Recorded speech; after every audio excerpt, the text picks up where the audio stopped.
जो अपने मन को संभालता है उसी को संत कर। आजकल तो बहुत से लोग ऐसे हो गए हैं, चप्पल को भी बहुत संभालते हैं, एक तुच्छ वस्तु को मानो संभालता है, अपने मन को नहीं संभालता। मन में खराब विचार आवे, मन में पाप आवे, तब मन को समझाना तेरे को मार पड़ेगा, तो बहुत दुखी होगा। ऐसे खराब विचार क्यों करता है? पाप करने से किसको शांति मिली है? आप गुरु हो, मन आपका शिष्य है। आपका मन दूसरे किसी को नहीं दिखता है, आपका मन आपको ही दिखता है। आपके मन को दूसरा कोई नहीं समझा सकता। आपके मन को आपको ही संभालना पड़ेगा। कोई पाप करता है, सुख भोगता है, ठीक है, अंत काल में कहाँ जाएगा? अंत काल में अति दुख है। मरण का दुख याद रखो। किसी का मरण आपने देखा होगा, अंत काल में जीव की क्या दुर्दशा होती है, जिसका वर्णन करना अशक्य है। शास्त्रों में ऐसा लिखा है, 1000 बिच्छू एक समय में जब काटते हैं, ऐसा दुख शरीर छोड़ने के समय में जीव को होता है। एक बिच्छू काटता है तो कैसा दुख होता है सभी लोग जानते हैं। मरण महान दुख है। मरण का स्मरण रखो, पाप छूट जाएगा।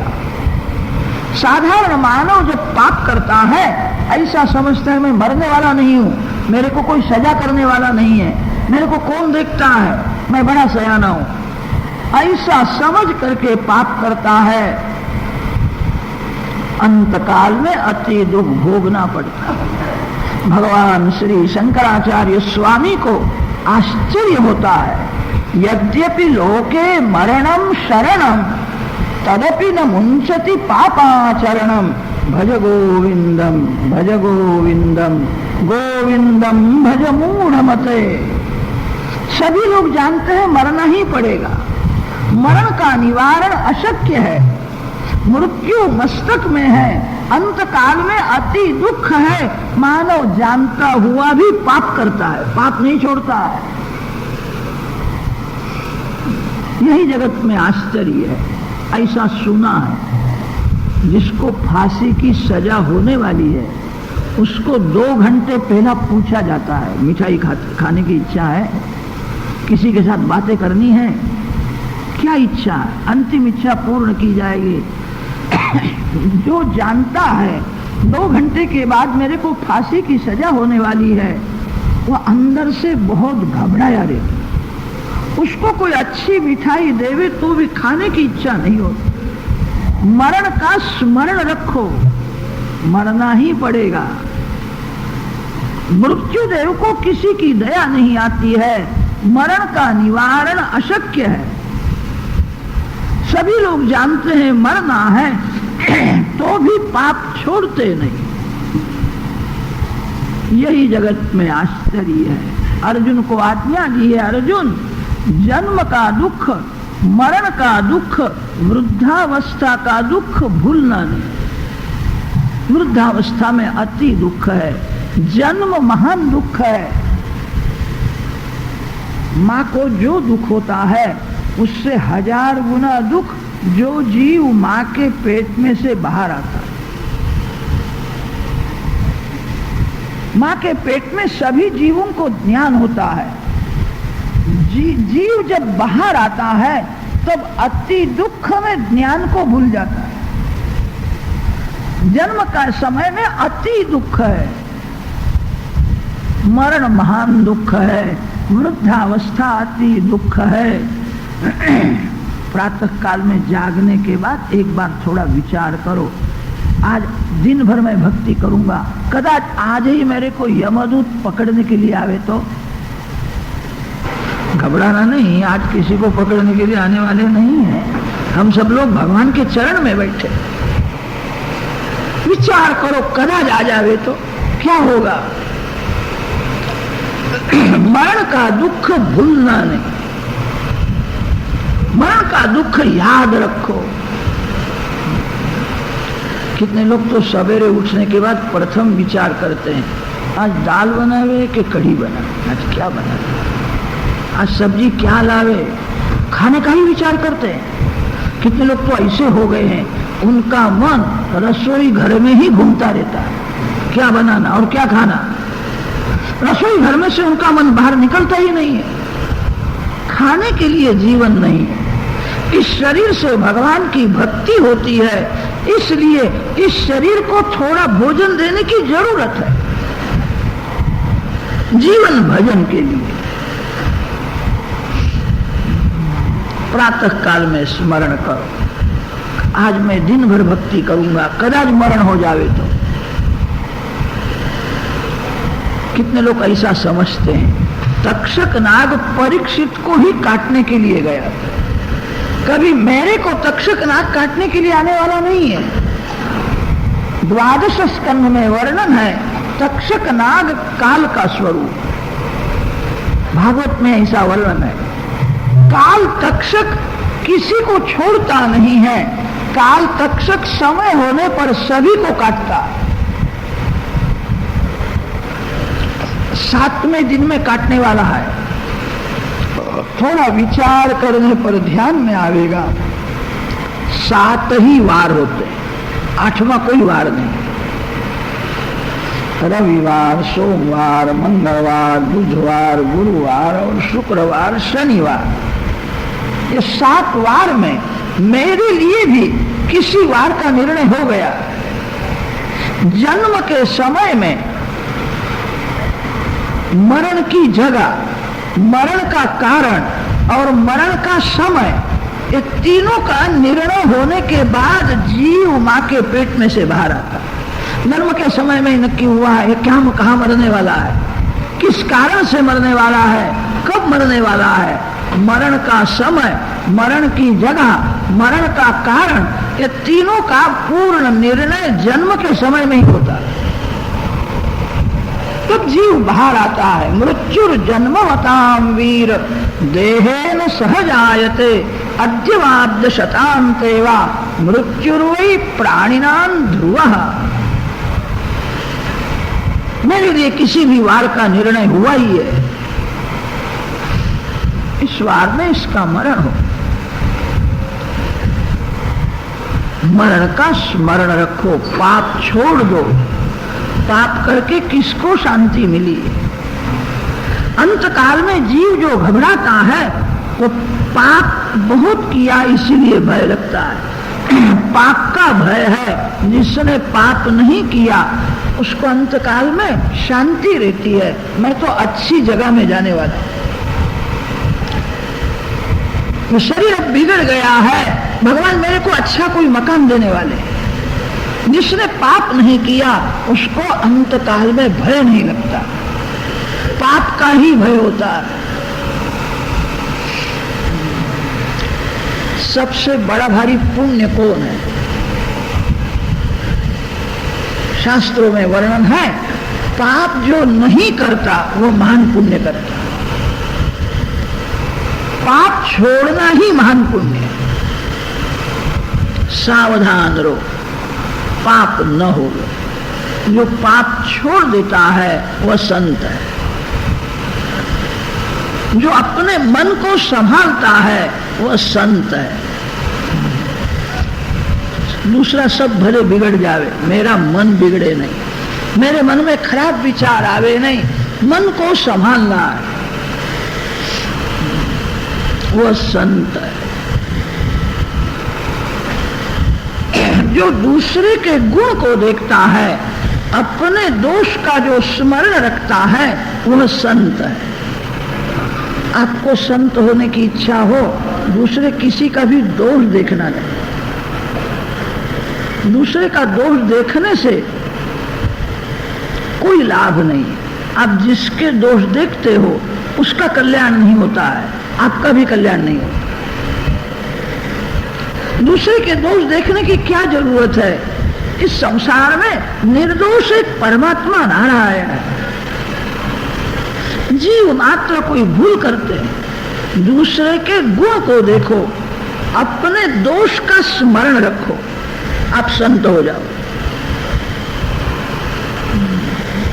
शास्त्रों में तो ऐसा वर्णन आता है, जो मलमूत्र से भरे हुए शरीर में रहता है उसने बड़ा भारी कोई पाप किया। संतों के जीवन में भी दोष होता है। जो निर्दोष है वो भगवान से अलग नहीं रह सकता, जो निर्दोष है वो भगवान में मिल जाता है। संतों में भी दोष होता है, संतों में एक सद्गुण भी होते हैं। संत भक्ति के प्रताप से दोष को दूर कर सकते हैं। दुर्जन को संतों में भी दोष ही दिखता है। संत भगवान के प्रतिनिधि होते हैं। भगवान अपना काम संतों के हाथ से कराते हैं। भगवान प्रत्यक्ष करने के लिए नहीं आते हैं। कोई संत निर्दोष हो जावे वो कुछ भी नहीं कर सकता। जो निर्दोष हुआ वो भगवान से अलग नहीं रह सकता। भगवान को संत के हाथ से कुछ काम कराना है, इसीलिए भगवान कभी कभी संतों में भी एक दो दोष रखते हैं। ये माताएं जब बाहर जाती है अपने बालक को श्रृंगारती है, अच्छे कपड़े पहनाती। बाहर जाना, बालक को श्रृंगार करने की इच्छा नहीं है, बालक को श्रृंगारने में मां को सुख होता है। मां बहुत प्रेम से अपने बालक को श्रृंगारती है। श्रृंगारने के बाद बालक का मुख देखती है, कैसा सुंदर लगता है। अब बाहर जाना है, किसी की नजर न लगे, मां उसके गाल में कपाल में काजल का टीका भी लगा देती। जो मां उसको श्रृंगारती है, मां को भय लगता है किसी की नजर लगे तो। मां जिस प्रकार अपने बालक को संभालती है उसी प्रकार भगवान भी अपने भक्तों को संभालते हैं। भगवान संतों को भी एक दो काजल के टीके लगा देते हैं। निर्दोष एक परमात्मा श्री कृष्ण है। भगवान के बिना निर्दोष कोई नहीं हो सकता है। संतों में भी दोष है, वो दोष भगवान ही रखते हैं। इसको किसी की नजर न लगे। जो निर्दोष है उसको अभिमान त्रास देता है। मेरे मन में काम नहीं है, मेरे को क्रोध नहीं आता है, मेरे मन में लोभ नहीं है। जो निर्दोष हुआ उसको अभिमान त्रास देता है। अभिमान आने पर सभी दुर्गुण आ जाते हैं। इसलिए भगवान संतों में भी एक दो दोष रखते हैं। दोष देखना नहीं, दूसरे के गुण को देखो, अपने दोष का स्मरण रखो। थोड़ी अंदर नजर कर, मैं कैसा हूं, मेरा मन कहां जाता है। मानव जगत का विचार करता है, कभी अपने मन का विचार किया है, मैं कैसा हूं। शांति से विचार करोगे, अंदर से आवाज आवेगी, मैं बड़ा पापी हूं, मेरे मन में काम है, मेरे को क्रोध आता है, मेरे मन में लोभ है, मेरे अंदर बहुत से दोष है। दूसरे के दोष देखने की क्या जरूरत है। 3 काम करो तो आप संत हो जाओ। अपने मन को संभालो, पाप छोड़ दो, दूसरे के गुण को देखो, अपने दोष का स्मरण रखो, आप संत हो जाओ। आप संत हो जाओ तो आप संत को पहचान सको। दुर्जन संत को नहीं पहचान सकता। भगवान कृपा करके मानव जीवन में 1-2 बार किसी संत का दर्शन कराते। मानव को संतों में भी दोष दिखता है, उसको लाभ नहीं होता। प्रथम स्कंध अधिकार लीला का है। संत के यहाँ संत जाते हैं। आचार्यों ने प्रथम स्कंध में 3 प्रकरण माने हैं। उत्तमाधिकार प्रकरण, मध्यमाधिकार प्रकरण और हीनाधिकार प्रकरण। सूत जी हीन वक्ता है और शौनक मुनि हीन श्रोता है। व्यास नारद जी महाराज मध्यम वक्ता है, मध्यम श्रोता है। सुखदेव जी महाराज उत्तम वक्ता है और परीक्षित उत्तम श्रोता है। सूत जी हीन वक्ता है, इसका अर्थ ऐसा नहीं समझना कि हल्के हैं, बहुत बड़े हैं, अतिशय श्रेष्ठ है। सूत जी को हीन वक्ता कहा है, इसका एक कारण है। सूत जी जब कथा करते हैं, उनके शब्द में उनका अभिमान प्रकट हुआ है। ज्ञान अच्छा है, ज्ञान का अभिमान बहुत पतन करता है। सूत जी ऐसा समझते हैं, मैं बहुत बड़ा ज्ञानी हूं, ये श्रोता सब अज्ञानी हैं, इनको मैं समझाता हूं, इनको मैं ज्ञान देता हूं, मैं बड़ा भारी परोपकार करता हूं। जीव ईश्वर का अंश है, जीव कभी मूर्ख नहीं हो सकता। जो भगवान का अंश है, जो सिंह का बच्चा है, वो सिंह ही है। किसी को भी मूर्ख समझना नहीं, कोई जीव मूर्ख नहीं हो सकता। जीव तो परमात्मा का अंश है, जीव ज्ञान को भूल जाता है। आप सब लोग ज्ञानी हो, वक्ता श्रोता को ज्ञान नहीं देता है, वो जो भूल गया है उतना ही याद करा देता है। आप ज्ञान को भूल गए हो, अपने स्वरूप को भूल गए हो, तत्व से आप ज्ञानी हो, भगवान के अंश हो। किसी को भी मूर्ख समझना बड़ा अज्ञान है। दूसरे को जो मूर्ख समझता है वही मूर्ख होता है। कोई जीव मूर्ख नहीं है, सभी जीव ज्ञानी है। जीव ज्ञान को भूल जाता है। आकाश में बादल आने पर सूर्य का दर्शन नहीं होता। आप सब ज्ञानी हो, आप ज्ञान को थोड़ा भूल गए हो। वक्ता श्रोता को ज्ञान नहीं देता है, आप जो भूल गए हो वह याद कराता है।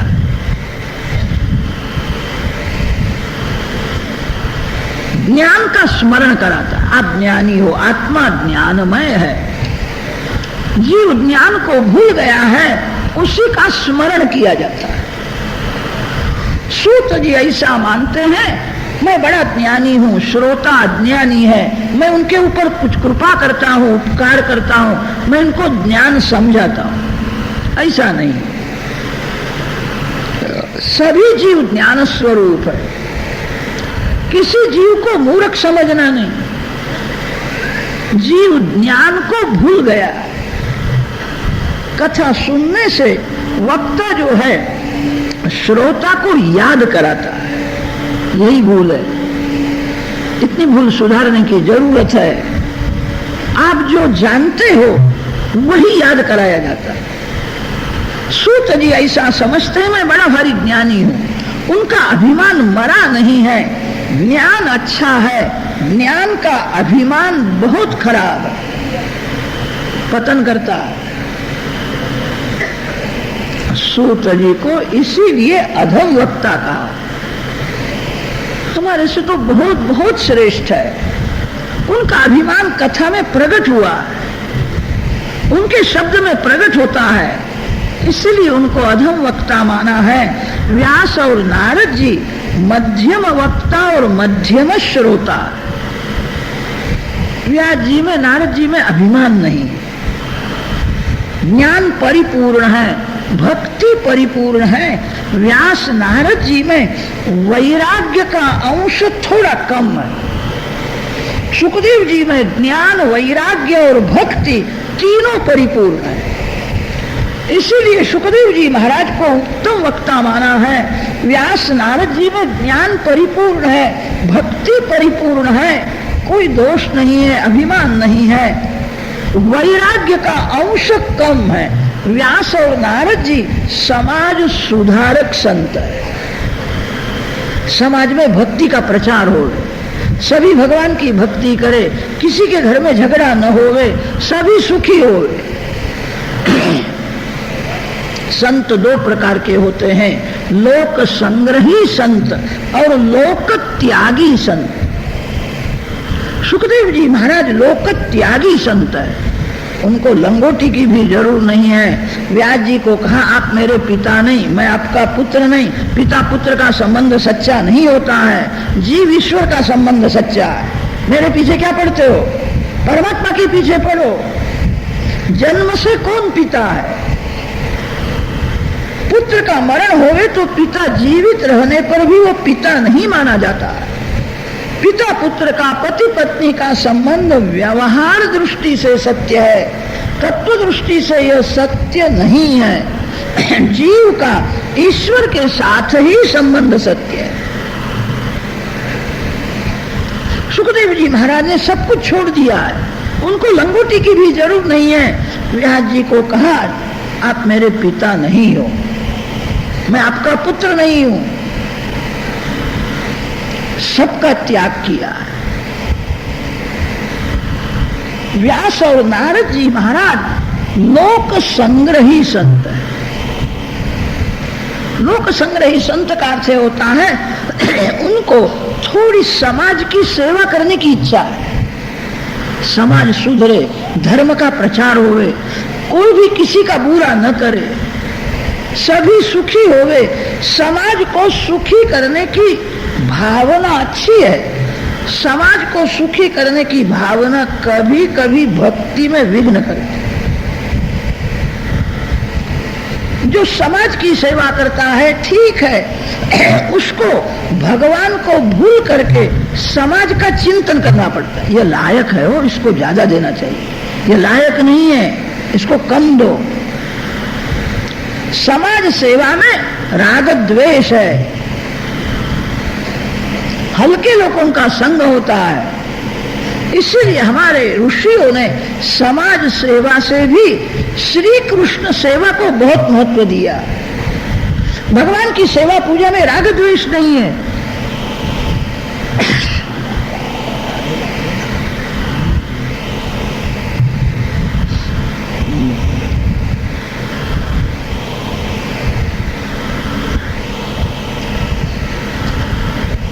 समाज सेवा में पंखा बंद करो,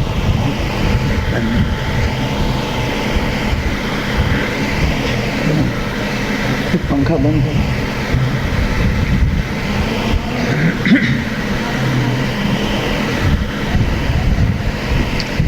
त्वं पर्यटन नरक इव त्रिलोकीम् अंतश्चरो वायुरिवात्मसाक्षी परावरे ब्रह्मणि धर्मतो व्रतैः स्नातस्य मे न्यूनमलं विचक्ष्व।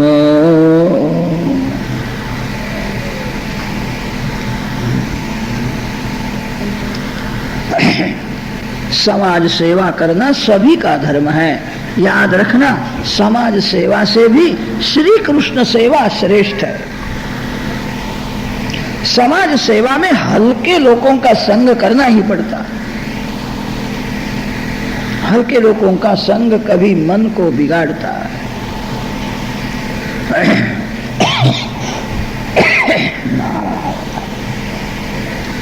सुखदेव जी में ज्ञान, वैराग्य और भक्ति तीनों परिपूर्ण है। व्यास नारद जी में वैराग्य का अंश कम है, इसीलिए उनको मध्यम वक्ता, मध्यम श्रोता माना है। सुखदेव जी महाराज में वैराग परिपूर्ण है। सुखदेव जी महाराज की कथा से अनेक का जीवन सुधरता है। सुखदेव जी महाराज ऐसा नहीं मानते हैं जगत कुछ बिगड़ा है।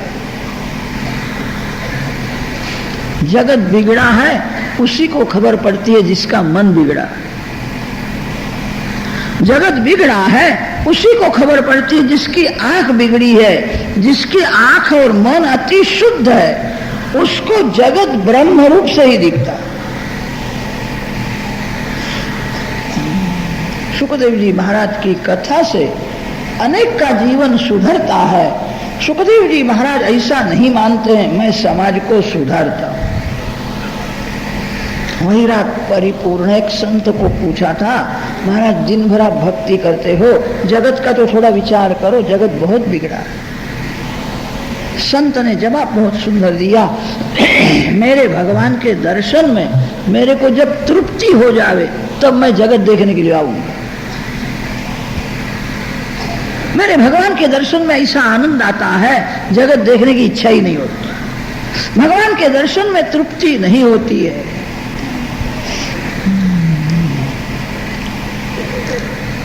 सूर्य नारायण को सब कुछ दिखता है, सूर्य नारायण को अंधेरा नहीं दिखता। एक ब्राह्मण ने सूर्य नारायण की बहुत प्रशंसा की। आपके बहुत उपकार है, आप बाहर आते हो तब सत्कर्म की प्रेरणा मिलती है, आप अंधकार का विनाश करते।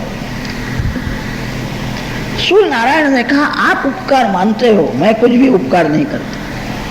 आप कहते हो मेरे आने से अंधकार का विनाश होता है, कभी मैंने अंधेरा देखा ही नहीं है, मेरे को बता दो अंधेरा कहाँ है, कैसा होता है। सूर्य नारायण को सब कुछ दिखता है, अंधेरा नहीं दिखता।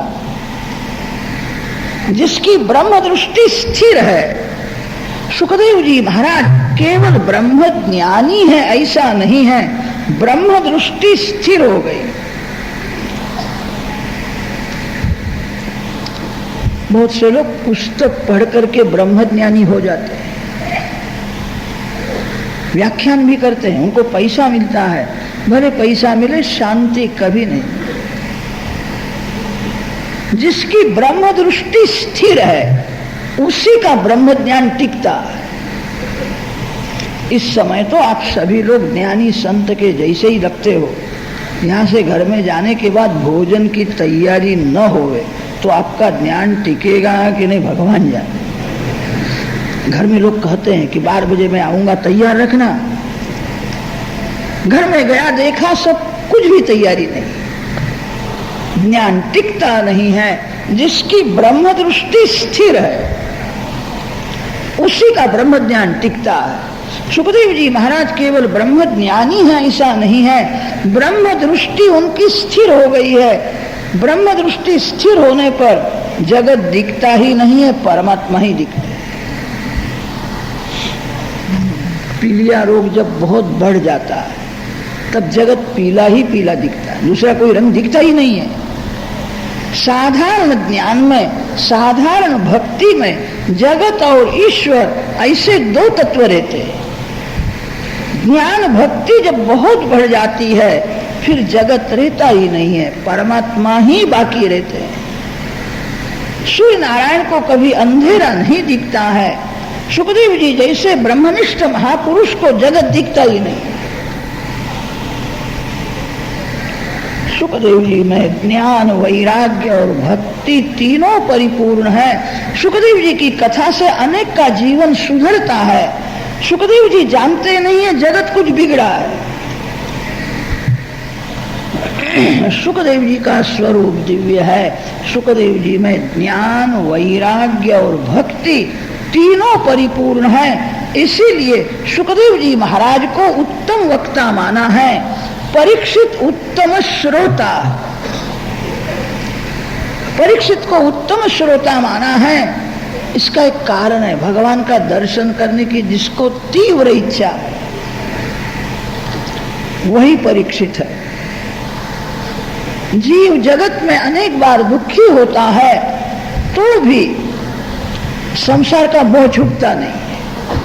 भगवान का दर्शन करने की इच्छा नहीं होती है, संसार जीव को मीठा ही लगता है। भगवान का दर्शन करने की इच्छा नहीं होती है, इसका एक कारण है, जीव शुद्ध नहीं है। 5 प्रकार की जिसमें शुद्धि है उसी को परमात्मा का दर्शन करने की इच्छा होती है। मातृ शुद्धि, पितृ शुद्धि, वंश शुद्धि, आत्म शुद्धि और अन्न शुद्धि, ये 5 शुद्धि जिसमें परिपूर्ण है उसी को परमात्मा का दर्शन करने की इच्छा होती है। मन मलिन है इसीलिए मन संसार में रमता है। भगवान का दर्शन करने की इच्छा नहीं होती है। शुद्ध मन में भगवान का दर्शन करने की भावना होती है। 5 अध्यायों में परीक्षित की 5विध बीज शुद्धि बताई है। प्रभु के प्यारे पांडव है, महान भगवत भक्त है। पांडवों के वंश में परीक्षित का जन्म हुआ है। वंश शुद्धि बताई। कौरव पांडवों के युद्ध की थोड़ी कथा की। कौरव पांडवों का भयंकर युद्ध हुआ। युद्ध में कौरवों का विनाश हुआ। कौरव सेना में अश्वत्थामा, कृपाचार्य और कृतवर्मा 3 बाकी रहे, सभी का नाश हुआ। अश्वत्थामा ने पांडव वंश का विनाश करने के लिए उत्तरादि के गर्भ पर ब्रह्मास्त्र छोड़ा। ऐसा ब्रह्मास्त्र छोड़ा था, मां का मरण हो भी नहीं और पेट में जो बालक है वो जीवित रहे नहीं। उत्तरादि के पेट में जो बालक है वही गादी में बैठेगा, पांडवों का वंश बढ़ावेगा। वंश विनाश करने के लिए ब्रह्मास्त्र छोड़ा। उत्तरादि के पेट में परीक्षित है। उत्तरादि का शरीर जलने लगा, ये क्या मेरे को होता है। उत्तरादि बहुत व्याकुल हुई है, श्री कृष्ण का स्मरण करती। उत्तरादि को द्रौपदी ने समझाया, जीवन में कैसा भी दुख का प्रसंग आवे घबराना नहीं। मेरे जीवन में अनेक दुख के प्रसंग आए हैं, भगवान ने मेरा रक्षण किया। दुख आपके घर में रहने के लिए आया नहीं है, दुख जाने के लिए आया। दुख आपको सुख देने के लिए आया, दुख आपको सावधान करने के लिए आया। अति सुख में जीव गाफिल हो जाता है, दुख में सावधान होता है। बहुत दिन पुस्तक पढ़ने से जो ज्ञान नहीं होता वह ज्ञान दुख में होता। जिसको मैंने माना था यह मेरा है, उसी ने विश्वासघात किया, उसी ने धोखा दिया। दुख में ज्ञान प्रकट होता है, अति सुख में ज्ञान ढक जाता है। द्रौपदी ने अपने पुत्र वधु को समझाया था, दुख में घबराना नहीं, श्री कृष्ण का स्मरण कर। सासू जी बहुत भक्ति करती हो तो बहू जी को भी भक्ति करने की इच्छा होगी। सासू जी बहुत बातें करती हो तो फिर बहू जी भी बहुत बातें करेगी। बाप सवेरे 4 बजे उठता हो, प्रातः स्नान करे, संध्या करे, ध्यान करे, जप करे। किसी दिन पुत्र के मन में ऐसी इच्छा होगी, मैं प्रातः स्नान करूंगा, मैं 4 बजे उठूंगा। आजकल के बाप प्रातः काल में नहीं उठते हैं, प्रभाते कप दर्शनम होने के बाद उठते हैं। शैया में पड़े पड़े पूछते हैं चाय हो गई क्या? चाय तैयार होने के बाद साहेब उठता है। बालकों को अच्छे संस्कार देने के लिए बालक के सामने भक्ति करो।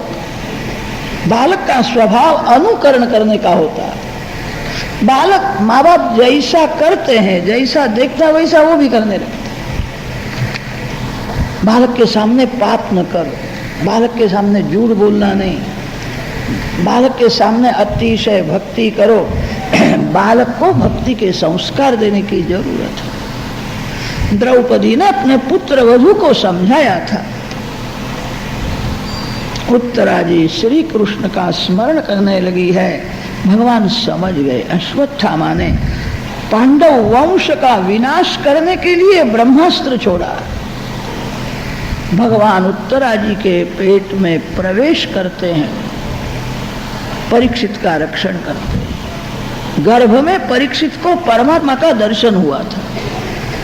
गर्भ में परीक्षित देखता है ये बाण मेरे को मारने के लिए आता है, ये 4 हाथ वाला तेजस्वी पुरुष चारे बाजू से घूमता है, मेरा रक्षण करता है, ये कौन है? गर्भ में जीव को नरक का दुख भोगना पड़ता है। संतों ने ऐसा वर्णन किया है, गर्भवास यही नरकवास है। भागवत का मुख्य श्रोता परीक्षित, परीक्षित को मां के पेट में गर्भ में परमात्मा का दर्शन हुआ। ये मेरे को मारने के लिए आता है, ये 4 हाथ वाला पुरुष मेरा रक्षण करता है, ये कौन है? भागवत का मुख्य श्रोता परीक्षित परमात्मा का दर्शन मां के पेट में ही करते थे।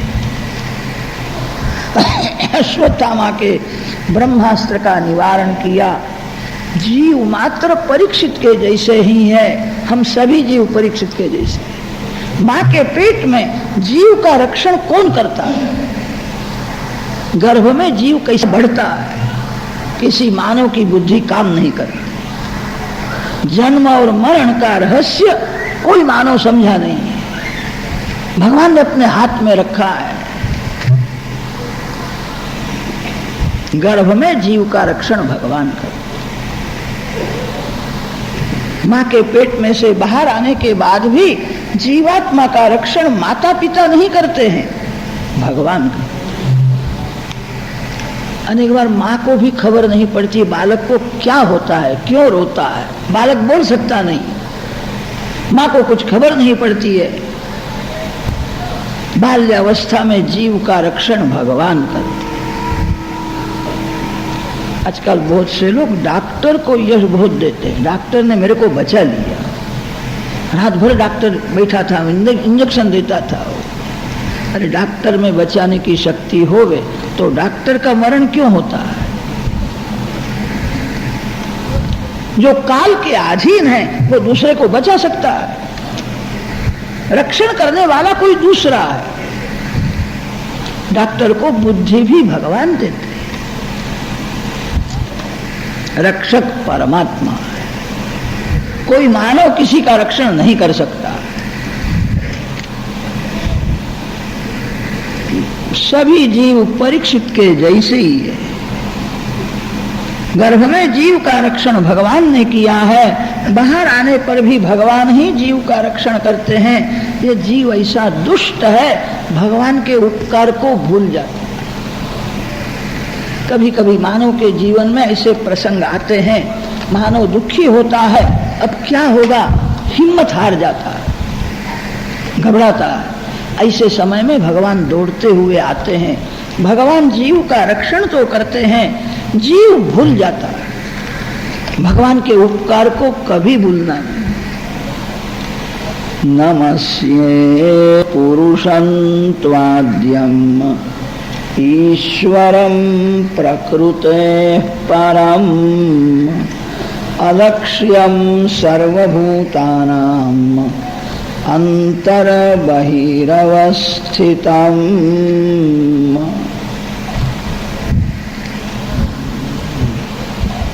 परीक्षित का रक्षण किया है। श्री कृष्ण भगवान अब द्वारका जाने को तैयार हुए हैं। कुंती जी को श्री कृष्ण का वियोग सहन नहीं होता। जिसके वियोग में आपको दुख होता है, जिसके वियोग में प्राण व्याकुल होते हैं, समझना वहां सच्चा प्रेम।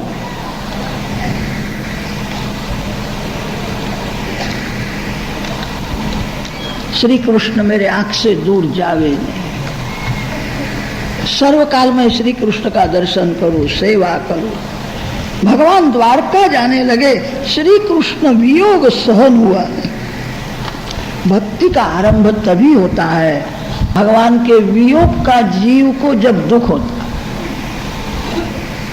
भगवान के वियोग में जिसका मन संसार में रमता है वह संसार की ही भक्ति करता है।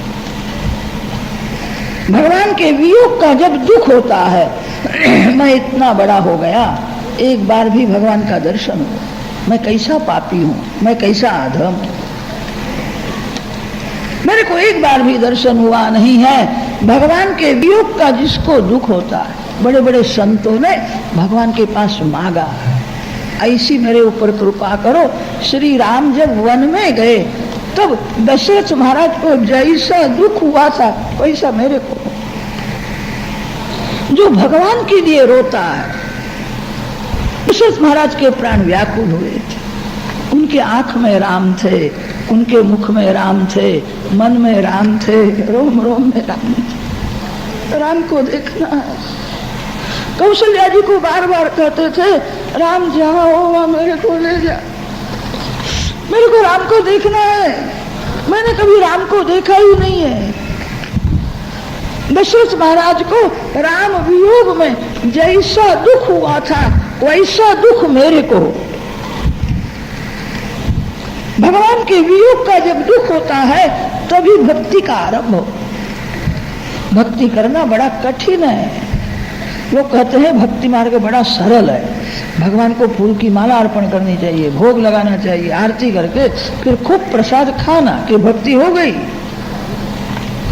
भक्ति इतनी ही है।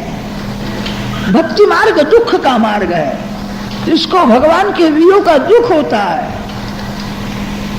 वही भक्ति कर सकता है। कुंती जी को श्री कृष्ण का वियोग सहन नहीं होता, श्री कृष्ण मेरे आंख से दूर न जाए। मार्ग में कुंती जी आई है, नमस्ये पुरुषं त्वाद्यम् ईश्वरं प्रकृतेः परम् अलक्ष्यं सर्वभूतानाम् अंतर्बहिरवस्थितम्।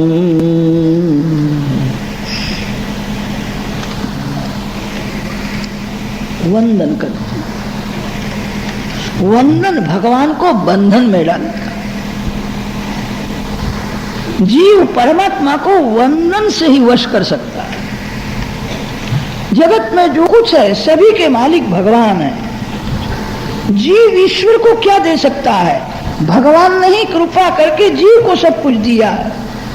कितने लोग मंदिर में बहुत सेवा करते, तो उनमें अभिमान आता है ये सब सेवा मैं करता हूं, मैं मंदिर चलाता हूं। भगवान गाल में धीरे धीरे हंसते हैं, मेरा मंदिर तू क्या चलाता है? मूर्ख, तेरे को अक्कल नहीं है, तेरा घर मैं चलाता हूं, मेरा मंदिर तू क्या चलावेगा? भगवान नहीं जीव को सब कुछ देते हैं, रक्षण भगवान करते हैं। भगवान को जीव वंदन से ही वश कर सकता है। 2-3 मिनट होवे, आप जिस देव की पूजा करते हो उस देव का मन से दर्शन करो और वंदन करो। वंदन से ही जीव परमात्मा को वश कर सकता है। वंदन जीव भगवान को बंधन में डालता। जो भावपूर्वक वंदन करता है, एक पैसे का खर्च नहीं है, नाक पकड़ना नहीं है, प्राणायाम करना नहीं है, शरीर को त्रास नहीं है। 2-3 मिनट होवे कि आपके भगवान का मन से दर्शन करो। जिस स्वरूप की आप पूजा करते हो उस स्वरूप को घर में रखना नहीं, आंख में रखना। भगवान को आंख में रखो, इसका अर्थ यह होता है 2-3 मिनट होवे कि भगवान का दर्शन करो, मन से दर्शन करो। आपका तन कहीं भी हो वहीं से भगवान का दर्शन करो, वंदन करो। कुंती जी बहुत प्रेम से वंदन करती है। स्तुति का आरंभ वंदन से किया है और स्तुति की समाप्ति भी वंदन से करती है।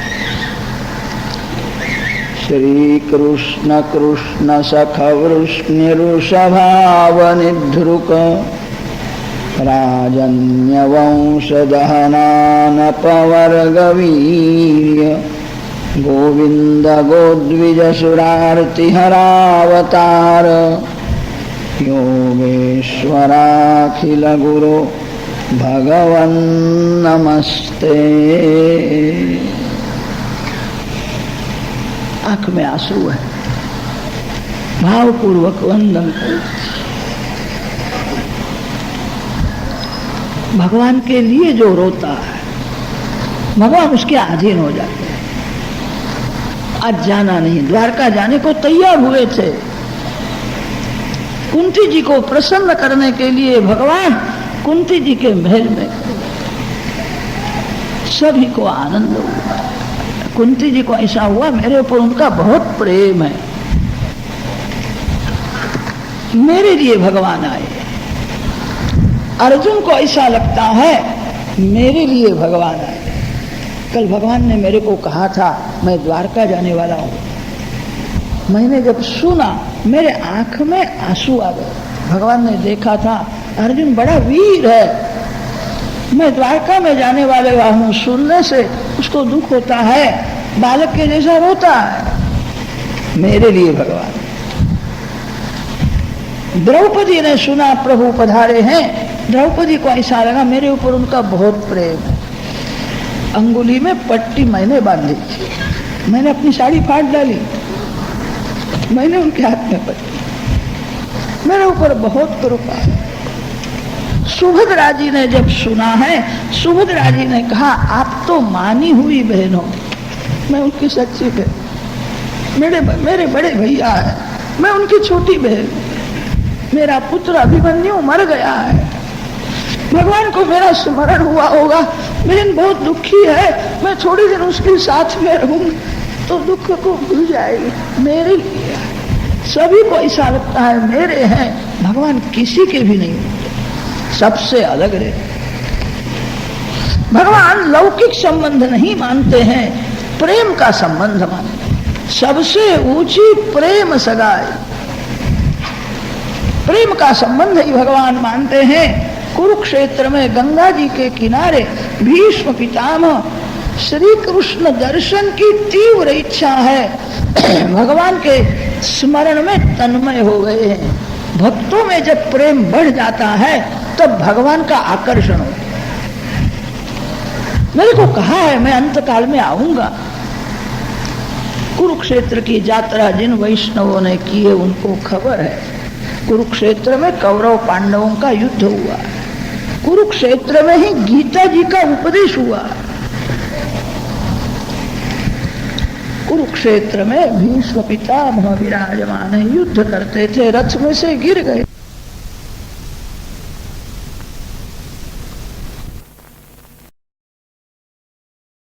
बालक हूं, भगवान का मैं दास हूं, इस भाव में तन्मय होकर के भगवान का चिंतन करो, कभी चिंता न करो। वेद में भगवान ने ऐसा कहा है, जीव मेरा पुत्र है, ऐसा भगवान बोले हैं। शृण्वन्तु विश्वे अमृतस्य पुत्राः आये धामानि दिव्यानि तस्थुः। भगवान कहते हैं जीव मेरा पुत्र है, मेरे को बहुत प्यारा लगता है। भगवान तो जीव को पुत्र समझ करके प्रेम करते हैं। ये जीव ऐसा समझता है भगवान मेरे पिता है। कितने लोग बोलते हैं त्वमेव माता च पिता त्वमेव। बोलने से बहुत लाभ नहीं है, समझना चाहिए। परमात्मा मेरे पिता है, मेरे पिता सबसे श्रेष्ठ है, मेरे पिता सर्वशक्तिमान है, मेरे पिता का मेरे ऊपर अतिशय प्रेम है। जो जीव ऐसा अनुभव करता है मैं भगवान का पुत्र हूं, उसको चिंता नहीं होती। कितने लोग थोड़ी भक्ति करते हैं, घर में देव की पूजा करते हैं, जप करते हैं, उनके जीवन में कोई दुख का प्रसंग आता है तब घबराते हैं, अब क्या होगा। कितने लोग तो भगवान के सन्मुख उदास होकर के बैठे चिंता करते हैं, भगवान को अच्छा नहीं लगता। अरे तेरा बाप घर में बैठा है, तेरा बाप मरा नहीं है, जिसका बाप मर जावे वो चिंता करता है।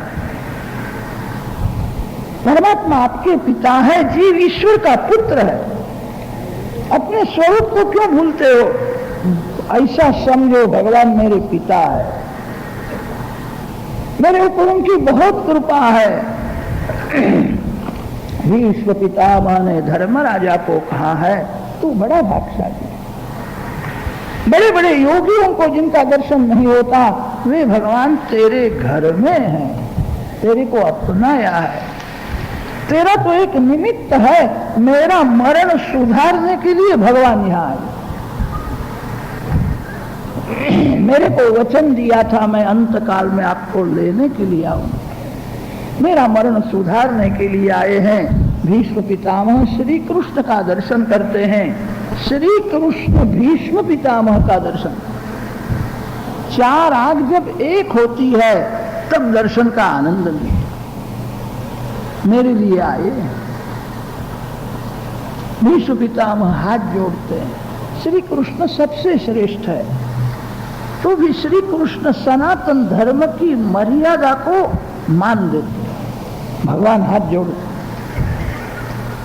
भीष्म पितामह वयोवृद्ध है, बड़े तपस्वी है, ज्ञानी है। भीष्म पितामह वंदन करते हैं तब भगवान भी हाथ जोड़ते। कृष्णो दर्शनमागतः। भीष्म पितामह को याद आता है मेरे जैसा दुष्ट इस संसार में कोई हुआ नहीं, मेरे श्री कृष्ण के समान कोई प्रेम करने वाला दयालु हुआ नहीं है। मैं कैसा दुष्ट हूँ। अर्जुन के रथ में विराजते थे तब इनको मैंने बहुत बाण मारे। मैंने जब बाण मारे हैं जरा भी संकोच रखा नहीं।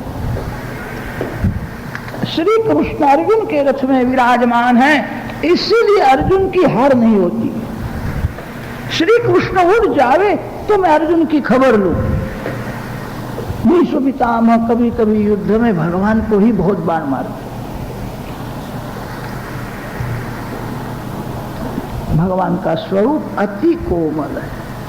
भगवान के चरण में ज्यादा तुलसी जी अर्पण करने में भक्तों को संकोच होता है, कदाच प्रभु को वजन लगे। भगवान के चरण अति कोमल है। जिस चरण में ज्यादा तुलसी जी अर्पण करने में भी भक्तों को संकोच होता है, हाय रे धिक्कार है मेरे को, मैंने उनके कोमल श्रीअंग में बहुत बाण मारे। मैंने तो बहुत बाण मारे हैं, आज मेरा मरण सुधारने के लिए। मेरे जैसा कोई दुष्ट नहीं है, मेरे भगवान के जैसा कोई दयालु नहीं।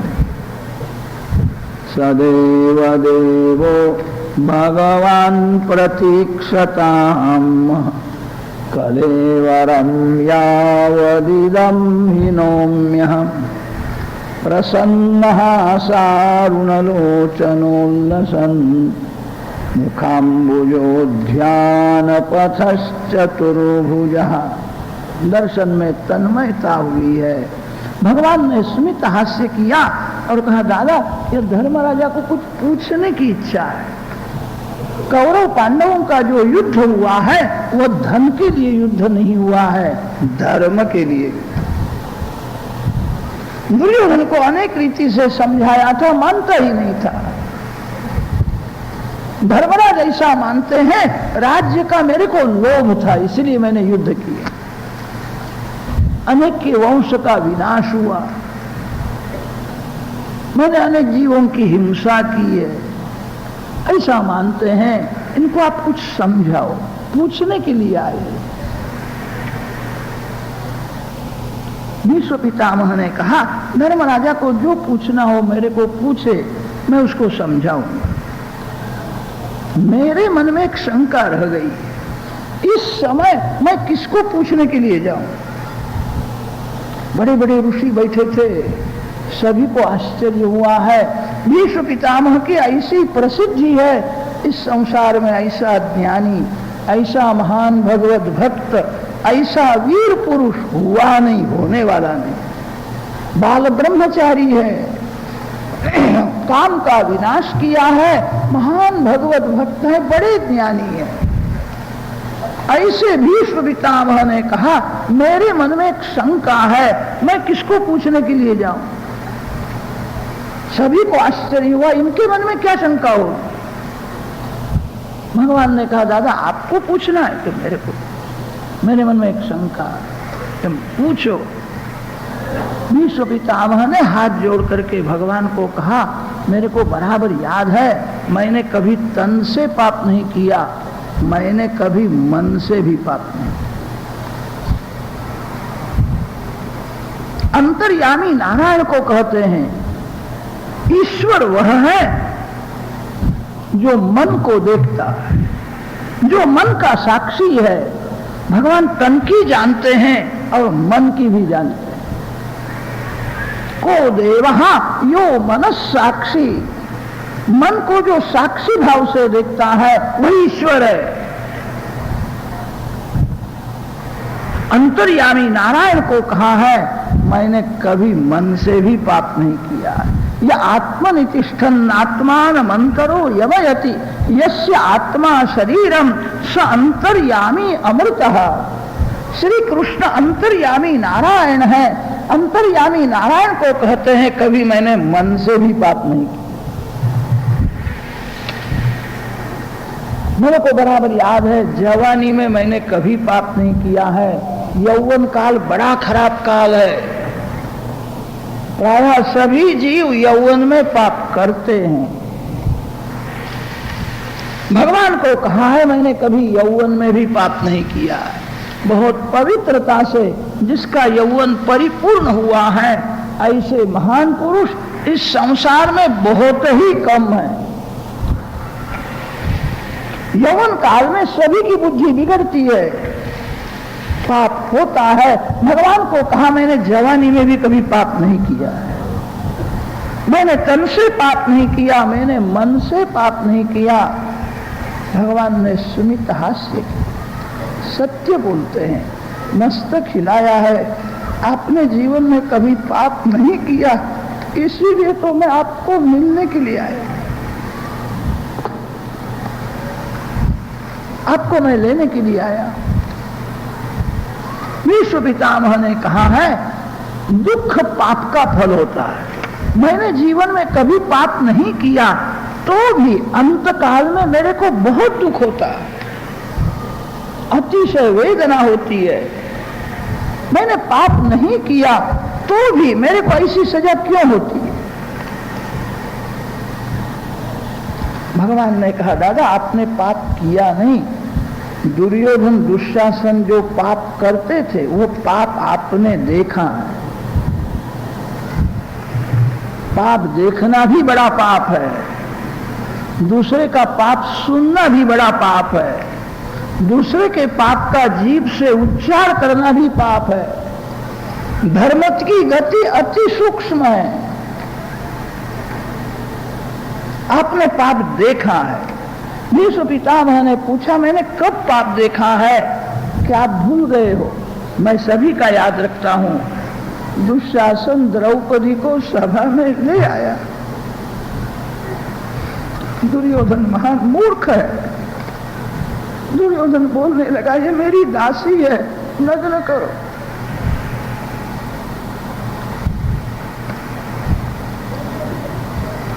उस दिन सभा में मैं आया था।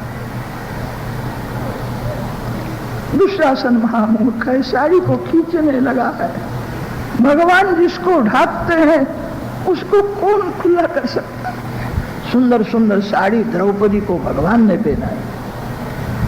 साड़ी है कि नारी है, नारी है कि साड़ी है? दुर्योधन घबराया है, क्या है? दुर्योधन ऐसा मूर्ख था, उसने विचार किया ऐसी साड़ी तो कहीं बाजार में दुकान में मिलती नहीं है, दो चार उठा करके ले जाऊं तो मेरी रानी प्रसन्न हो जाएगी। ऐसा मूर्ख था, साड़ी उठाने के लिए गया। क्या था? श्री कृष्ण भगवान ही वस्त्रावतार धारण करके प्रकट हुए हैं। मालिक जिसको ढाकते हैं उसको कौन खुला कर सकता?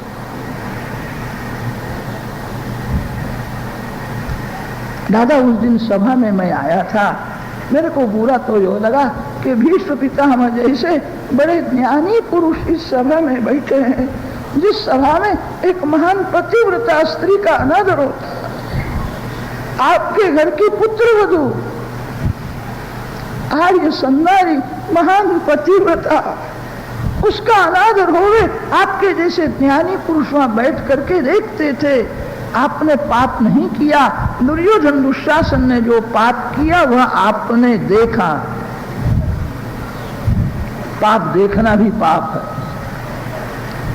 कोई पाप करता हो तो आंख बंद कर लो, देखना नहीं। दूसरे का पाप कभी सुनना नहीं। पाप सुनने वाले को सजा होती है, पाप देखने वाले को भी सजा होती है। धर्म की गति अति सूक्ष्म है। भीष्म पितामह को याद आया, सत्य है मेरे भगवान के यहाँ अन्याय नहीं है, अंधेर नहीं है, देर है। भगवान जो कुछ करते हैं सब योग्य ही। उस दिन मेरी बुद्धि बिगड़ गई थी, सभा में बैठने की जरूर नहीं थी। कौरवों ने पाप किया, मैं देखता था, मेरे को जो सजा हुई है योग्य है। भगवान ने कहा अपने पाप को देखा है इसलिए सजा है। दुर्योधन का अन्न मैंने खाया था, मेरी बुद्धि बिगड़ गई थी, उसका यह फल है योग। भगवान की नजर पड़ती है, भीष्म पितामह की वेदना शांत हो। भीष्म पितामह ने धर्मराजा को सुंदर उपदेश दिया। महाभारत के शांति पर्व में, अनुशासन पर्व में प्रसिद्ध है। धर्मराजा का प्रश्न है, सबसे बड़ा धर्म कौन? को धर्म सर्वधर्माणाम भवतः परमोतः किंजपन मुच्यते जंतु जन्म संसार बंधनात्। भीष्म पितामह समझाते हैं, सुंदर सिंहासन है, सिंहासन में शंख चक्र गदा पद्मधारी नारायण विराजमान है, ऐसा दर्शन करो और शांति से विष्णु सहस्त्र नाम का पाठ करो। यही सबसे बड़ा भारी धर्म है। आंख से दर्शन करो, मन से स्मरण करो, जीभ से विष्णु सहस्त्र नाम का पाठ करो। पाठ में उतावल करना नहीं, धीरे धीरे शांति से। भगवान सुन रहे हैं, मैं भगवान के सन्मुख बैठा हूं, ऐसी भावना दृढ़ करो। कितने लोग विष्णु सहस्त्र नाम बोलते हैं, विश्व विष्णु भूत भूत भूत ही उसके पीछे पड़ा है, ऐसा कहीं पाठ होता? शांति से पाठ कर, अर्थानुसंधान के साथ पाठ कर, दर्शन और स्मरण करता हुआ मानव पाठ करे। विष्णु सहस्त्र नाम में बहुत शक्ति है। वेदांत के ग्रंथों में ऐसा लिखा है, बड़े बड़े ज्ञानी पुरुषों को भी प्रारब्ध भोगना ही पड़ता। ब्रह्म ज्ञान से भी प्रारब्ध का नाश नहीं होता, प्रारब्ध का नाश भोग से ही होता है। प्रारब्ध भोगना ही पड़ता है। ब्रह्म ज्ञान से भी प्रारब्ध बलवान होता है, प्रारब्ध से भी हरि नाम बलवान होता है।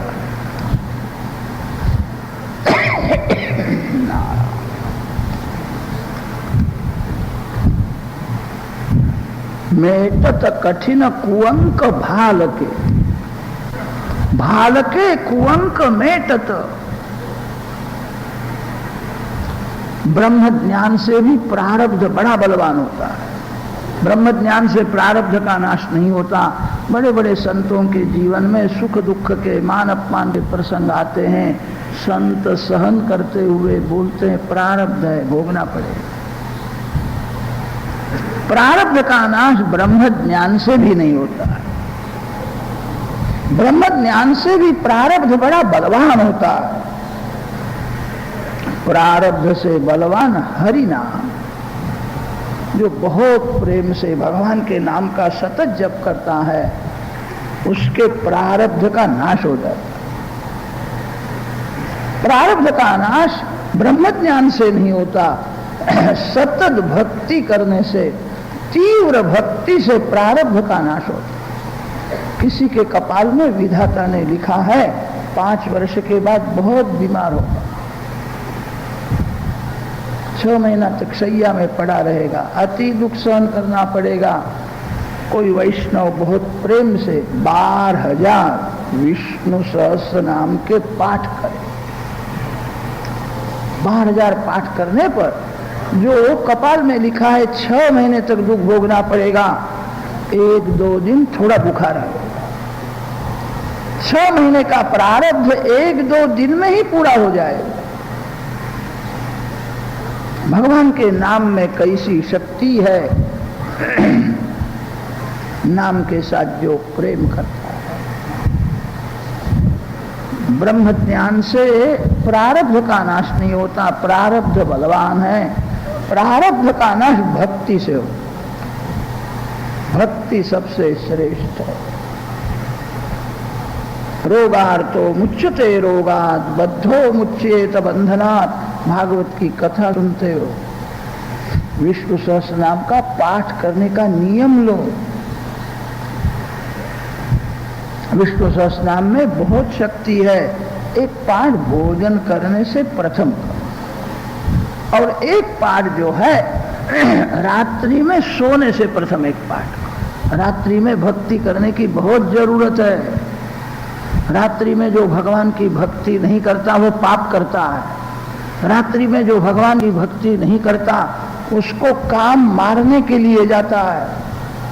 वैष्णव उसको कहते हैं जो भगवान के साथ सो जाता है।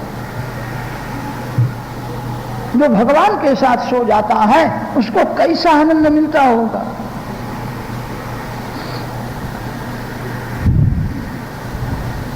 नियम से पाठ करो, 12 वर्ष के बाद आपको थोड़ा अनुभव होगा। जीवन में कैसा भी सुख दुख का प्रसंग आवे, भक्ति का नियम नहीं छोड़ना चाहिए। कैसा भी दुख का प्रसंग आता है, मानव कभी भोजन नहीं छोड़ता। मानव भोजन नहीं छोड़ता, भगवान की भक्ति क्यों छोड़ता। खास कोई संबंधी का मरण हो जावे, उस दिन भी भोजन तो करना ही पड़ता है। कितने लोग बड़े चतुर होते हैं, मरण में कहीं जाना हो तो घर में बराबर पेट की पूजा करके फिर वहां चले जाते, वहां से आने में देर हो जाएगी। मानव भोजन नहीं छोड़ता, भजन क्यों छोड़ता। संसार के सुख दुख को बहुत महत्व देना नहीं। संसार के सुख दुख बादल के जैसे होते हैं, बादल आता है और बादल जाता है, बादल कहीं टिकता नहीं है।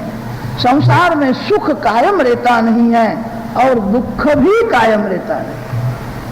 सुख दुख अनित्य है, नित्य परमात्मा नारायण है।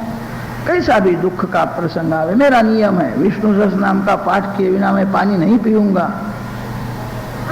भक्ति के नियम से अपने मन को जो बांध देता है उसी को वैष्णव कहते। भक्ति का नियम लेना चाहिए। बहुत से लोग आजकल ऐसे हो गए हैं, दिवस में 3-4 बार चाय पीने का उनका नियम होता है। चाय पीने का तुमने नियम लिया, भक्ति का कोई नियम नहीं। कथा सुनने के बाद विष्णु सहस्त्र नाम के पाठ का नियम। भीष्म पितामह ने सुंदर उपदेश दिया है। फिर तो भीष्म पितामह भगवान की स्तुति करते हैं। इति मति रूप कल्पिता वितृष्णा भगवती सात्वत पुंगवे विभूम्नि स्वसुखमुपगते क्वचिद् विहर्तुम् प्रकृतिमुपेयुषि यद्भव प्रवाहः।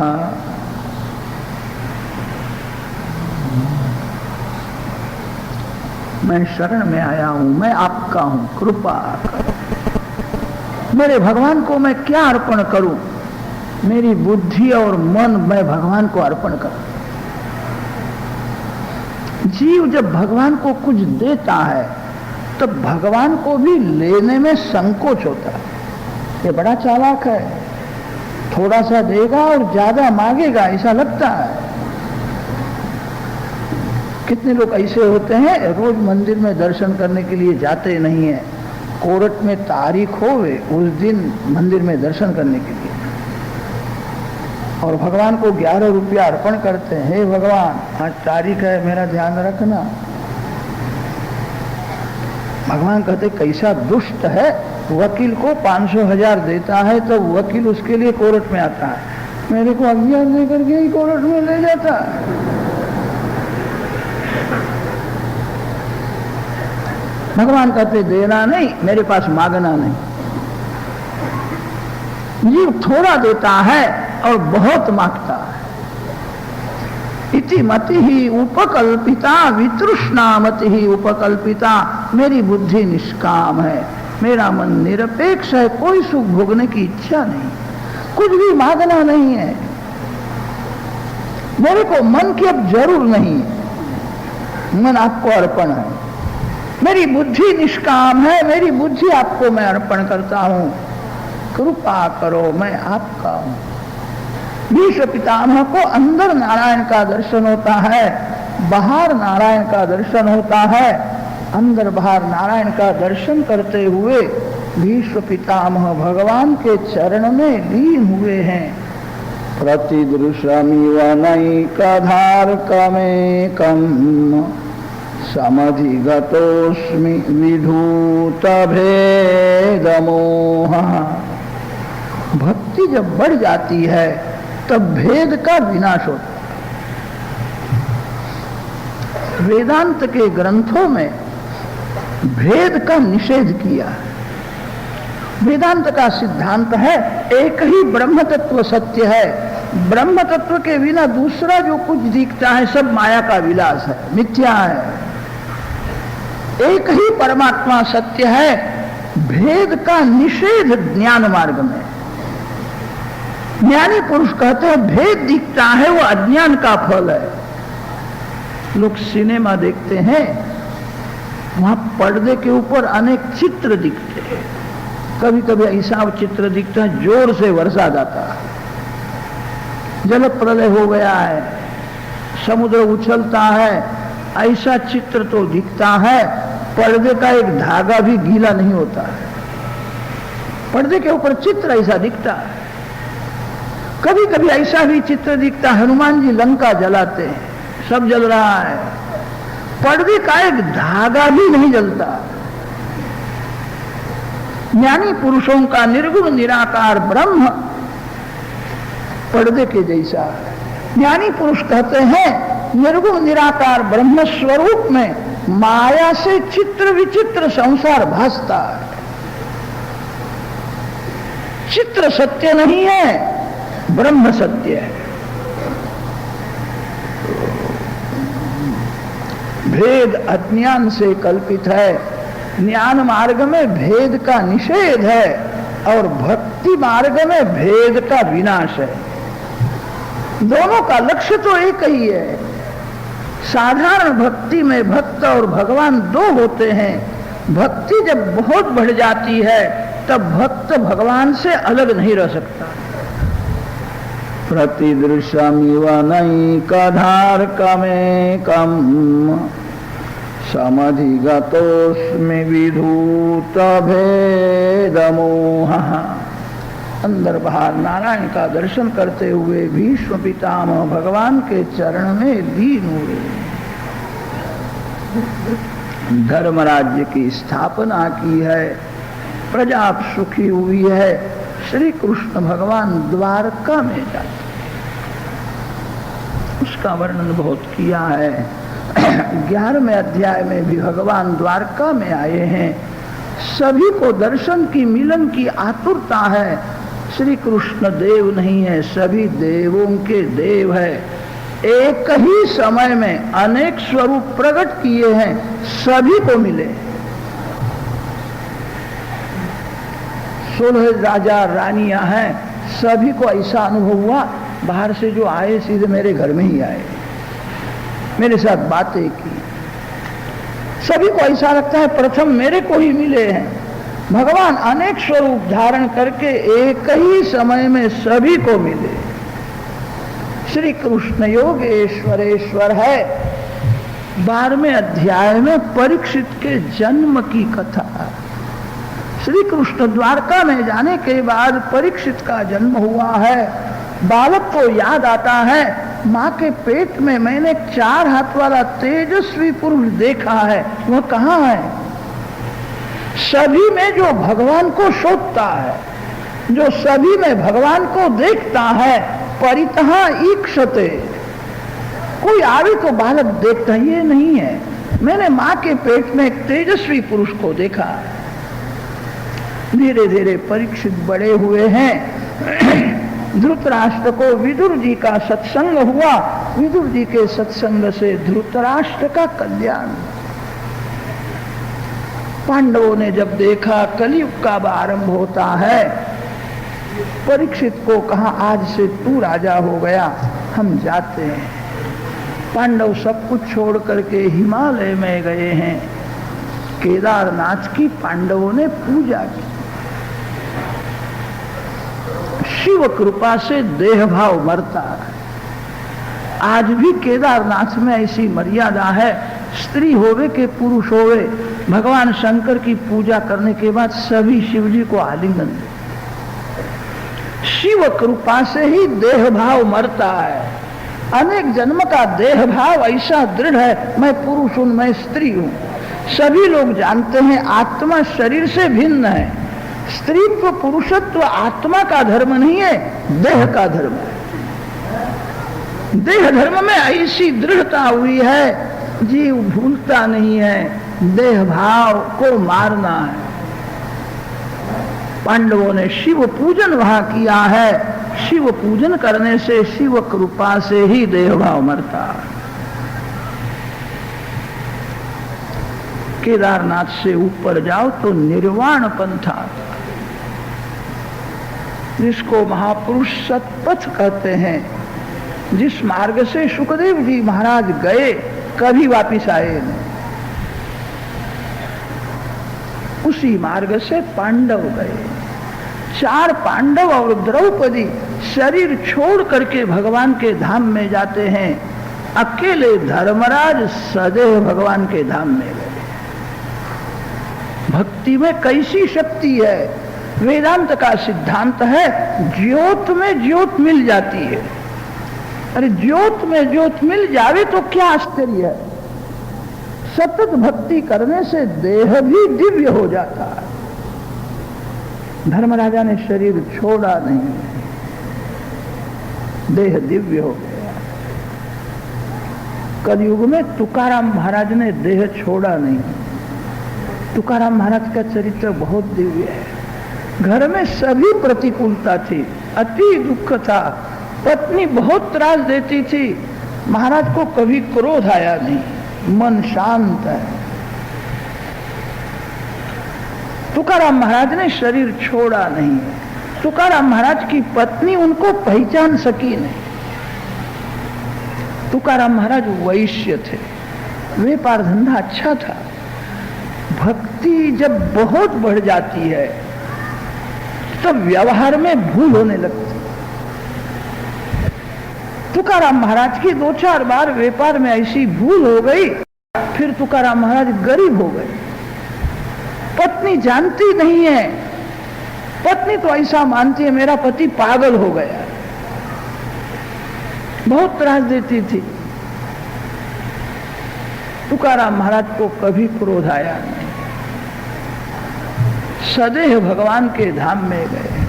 आम्ही जातो अमुचा गावा, अमुचा राम राम घ्यावा। आजवरी होतो तुमच्या गावी, आता कृपा असो द्यावी।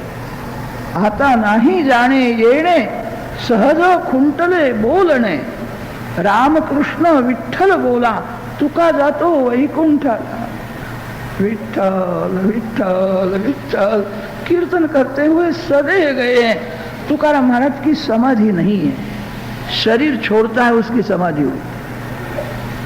तुकाराम महाराज का श्राद्ध नहीं है, जो शरीर का त्याग करता है उसका श्राद्ध करना पड़ता है। तुकाराम महाराज सदैव गए। मीराबाई का चरित्र दिव्य है। मीराबाई द्वारका नाथ में मिल गई। अंतिम दिवसों में मीराबाई बेट द्वारका में रहती थी। मीरा ने मेवाड़ का त्याग किया तो मेवाड़ देश बहुत दुखी हुआ।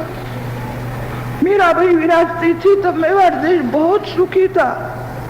मीरा ने मेवाड़ छोड़ दिया। मेवाड़ के राणा ने मीरा का बहुत अनादर किया, बहुत त्रास दिया है, तो मीरा ने मेवाड़ छोड़ दिया है। मेवाड़ छोड़ने के बाद अनेक बार यवनों का आक्रमण हुआ, देश बहुत दुखी हुआ, सब छिन्न भिन्न हुआ। मीराबाई विराजती थी तब मेवाड़ देश बहुत सुखी था। मेवाड़ के गादी में जो राजा आया उसको प्रजा ने बहुत आग्रह किया, मीराबाई को ले आओ, मीराबाई आवे तो ही हमारा देश सुखी होगा। राजा महाजन मंत्रियों के साथ बेट द्वारका में गया। मीरा के श्रीअंग में थोड़ी वृद्धावस्था दिखती थी।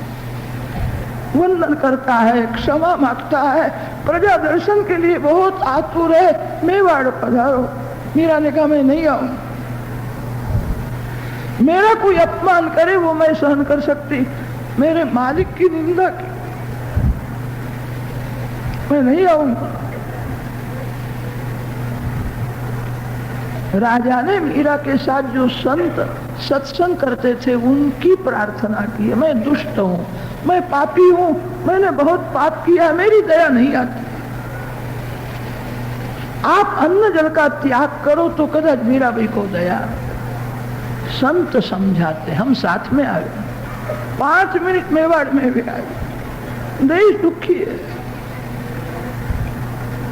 संतों ने कहा हम अन्न जल नहीं लेंगे, पानी नहीं पीते हैं। मीरा का कोमल हृदय पिघलने लगा है। मीरा ने समझाया है, कल कीर्तन करती हुई मैं अंदर जाऊंगी, मालिक की आज्ञा हो तो मैं आऊं। मीराबाई द्वारकानाथ को मालिक मानती। मीरा को जगत में रहने की इच्छा नहीं थी, आज तो प्रभु को मिलने के लिए जाना है। मीरा ने सुंदर श्रृंगार किया। द्वारकानाथ मीरा को मिलने के लिए बहुत आतुर हुए थे। भगवान के सन्मुख प्रेम से कीर्तन करो। मीरा जब कीर्तन करती है द्वारकानाथ डोलते थे, आनंद आता, कैसा बोलती, मेरे लिए कैसा हृदय में प्रेम है। कीर्तन में देह भान भूल गई, नाचने लगी। निज मंदिर में प्रवेश करती है, द्वारकानाथ के साथ प्रेम से बातें कर, मेरे को यहां से मेवाड़ भेजो। ये संत पानी भी नहीं पीते हैं, मेरे को मेवाड़ जाना नहीं है। द्वारकानाथ गाल में धीरे धीरे हंसते। मीराबाई को अच्छा नहीं लगता, मैं रोती हूं और मेरे को देख करके हंसते हो।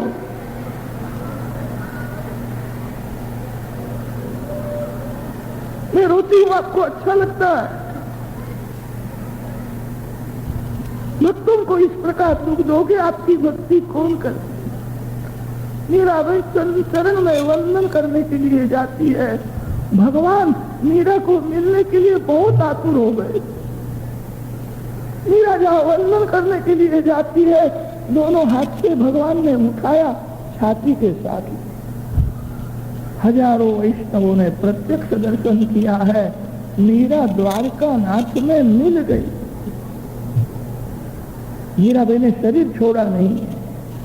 बहुत से संत शरीर छोड़ करके भगवान के धाम में जाते, बहुत से संत देह को भी दिव्य बनाते हैं।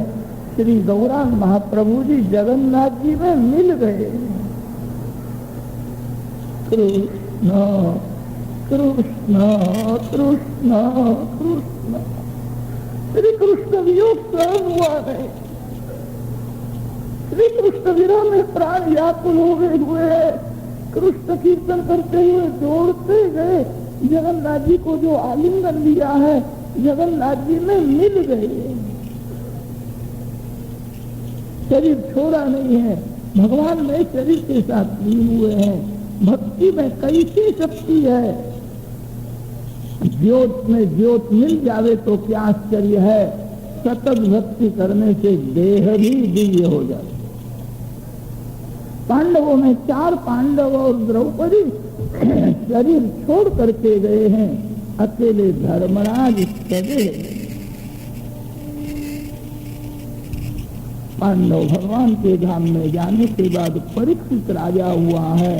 परीक्षित राजा ने सुना मेरे राज्य में कली आया है, कली पुरुष को ऐसी इच्छा है। परीक्षित की बुद्धि में बिगड़ गई। राजा जब बिगड़ता है तभी प्रजा बिगड़ती।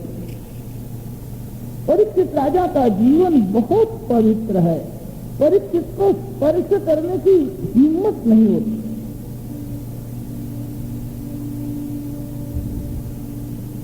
सदाचार और सद्विचार दोनों जिसके जीवन में है वहां कभी नहीं आता। आचार बिगड़ने के बाद विचार बिगड़ने लगे। सदाचार नींव है, सद्विचार बन रहा है। 5-10 मिनट भी बुद्धि खराब विचार कर, 5-10 मिनट भी रात्रि में मन पाप करता है। आचार को जो शुद्ध रखता है उसी के मन में शुद्ध विचार होते। आचार बिगड़ने के बाद विचार बिगड़ने लगते हैं। लोग बाजार का खाने लगे, किसी के हाथ का पानी पीते हैं, किसी के हाथ का खा लेते हैं। बुद्धि कैसी पवित्र रे।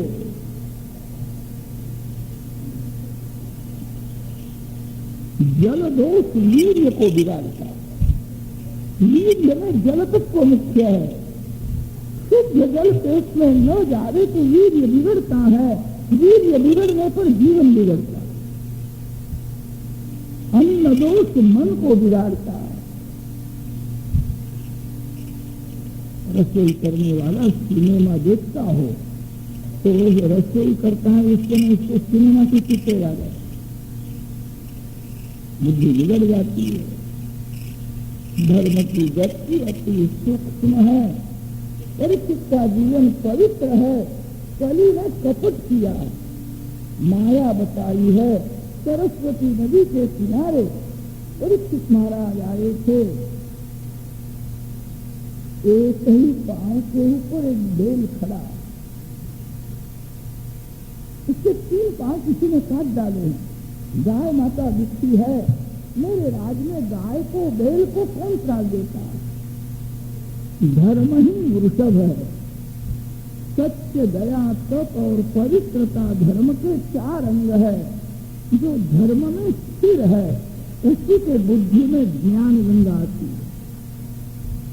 भगवान शंकर नंदिकेश्वर में विराजते हैं। शिव जी के मस्तक में ज्ञान गंगा। धर्म के 4 अंग होते हैं। सत्ययुग में धर्म परिपूर्ण था। त्रेता युग में धर्म का 1 पांव काट डाला। द्वापर युग में 2 पांव काट डाले। कलयुग में 3 पांव काट डाले।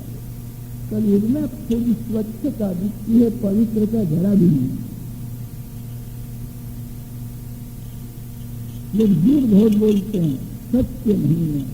जीवन बहुत लीलासी हो गया, सब कोई नहीं करता। कली ने धर्म के 3 पांव काट डाले हैं। कलयुग में एक ही पांव के ऊपर धर्म टिकता है। दया दान से धर्म थोड़ा टिकता। 3 पांव काट डाले हैं। राज में गाय को बेल को कौन त्रास देता है? परीक्षित ने पूछा है। धर्म रूपी वृषभ ने कहा कौन दुख देता है, इसका निर्णय अभी तक हुआ नहीं है। कितने लोग कहते हैं 12 वर्ष के बाद सुखी दुखी हो जाए, दुखी सुखी हो जाता है। काल किसी को एक स्थिति में नहीं रहने देता। काल जीवन में कुछ परिवर्तन लाता है। काल से जीव सुखी दुखी होता है। कितने लोग बोलते हैं कर्म से जीव सुखी दुखी होता है। कितने संत कहते काल से नहीं, कर्म से नहीं, स्वभाव से जीव सुखी दुखी होता है। जिसका स्वभाव बर्फ के जैसा ठंडा है, जिसका स्वभाव सरल है, मधुर है, जहाँ जावे वहाँ ठंडक है, शांति बाहर से अंदर आती है। जिसका मन शांत है, जिसका स्वभाव बर्फ के जैसा ठंडा।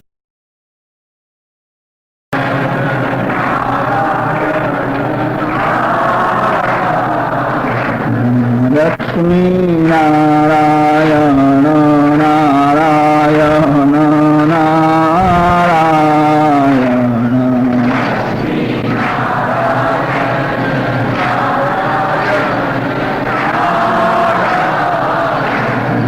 लक्ष्मी नारायण नारायण नारायण।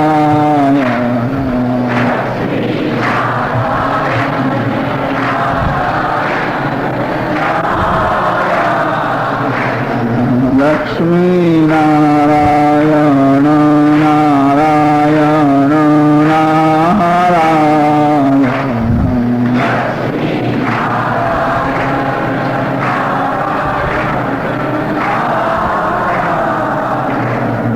सत्य नारायण नारायण नारायण।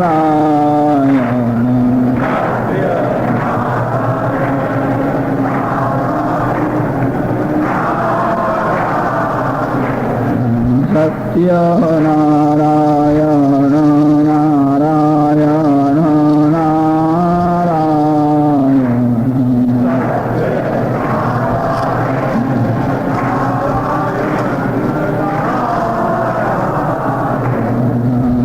सत्य नारायण नारायण नारायण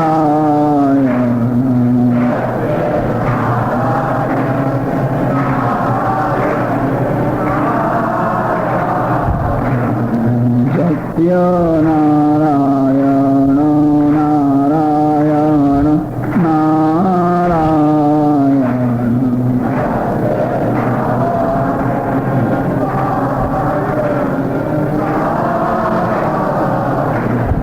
सत्य नारायण नारायण नारायण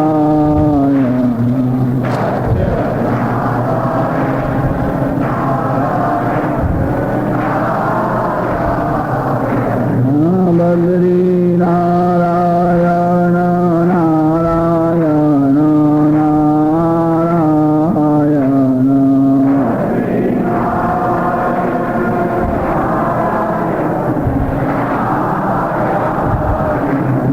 बद्री नारायण नारायण नारायण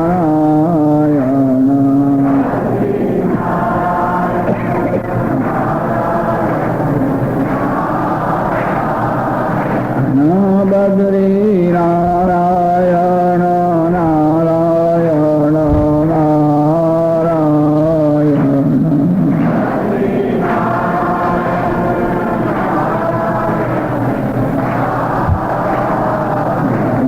बद्री नारायण नारायण नारायण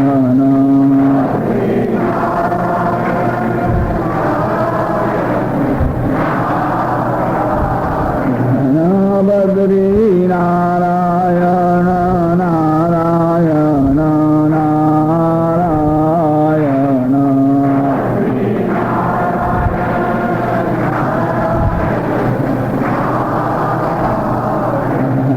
बद्री नारायण नारायण नारायण बद्री नारायण नारायण नारायण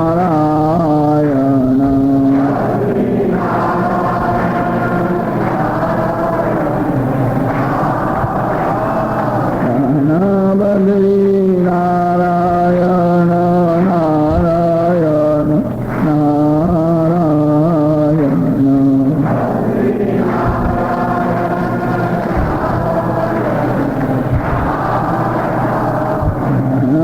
बद्री नारायण नारायण नारायण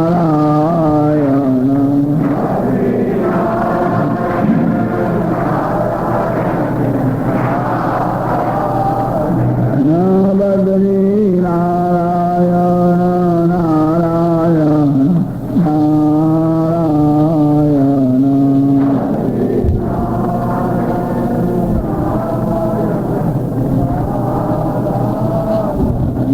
बद्री नारायण नारायण नारायण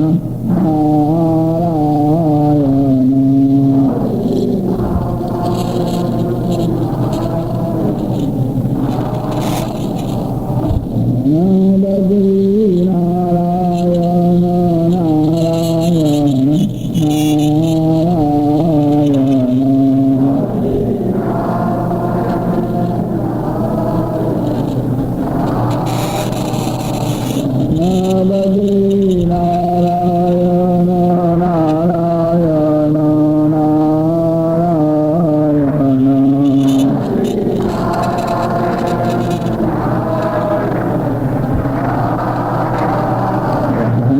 बद्री नारायण नारायण नारायण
चिंतन करते हुए भगवान को मनाते हैं, मैंने पाप किया है, मैं शरण में आया हूँ, कृपा कर। आर्तनाद भगवान सुनते हैं। सुखदेव जी महाराज को प्रेरणा हुई है, जाओ आप, शिष्य लायक है, उसका कल्याण करो।